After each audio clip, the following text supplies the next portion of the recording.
அலார்மிஸ்ட் அப்படின்னா தேவையற்ற பீதியை பரப்புகிற அல்லது ஒரு பயத்தை வந்து கிளப்பி விடுறது, அதான் வீண் பீதியை பரப்புகிற. அலாம் அப்படின்னா தெரியும், கடிகாரம். ஸோ அலாம் அடிக்கும்போது சவுண்ட் வந்து வரும், அது வந்து நம்மளுக்கு ஒரு பீதியை கிளப்புற மாதிரி இருக்கும். ஸோ இந்த மாதிரி தேவையில்லாத வதந்திங்கெலாம் பரப்புகிறவங்களுடைய பேர் வந்து அலார்மிஸ்ட். ஸோ அலார்மிஸ்ட். ரன்.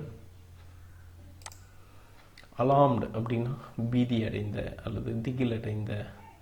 அந்த ஹோல் பில்டிங் இஸ் அலார்ம்டு அப்படின்னா அந்த மொத்த பில்டிங்கும் வந்து அப்படியே பீதி அடைஞ்சிட்டாங்க. ஸோ திடீர்னு வந்து ஒருத்தர், அலார்மிஸ்ட்டுக்கு ஒரு எக்ஸாம்பிள் சொல்லணும்னா, திடீர்னு ஒருத்தர் வந்து இந்த பில்டிங்கில் பாம் இருக்குது அப்படின்னா ஸோ அங்கே இருக்கவங்க எல்லாமே பீதி அடைவாங்க. அலார்ம்டு. அந்த அந்த அதை வந்து சொல்கிறாரு பார்த்தீங்களா, அவர் பேர் வந்து அலார்மிஸ்ட், பீதியை பரப்புகிறவர், அலார்மிஸ்ட்.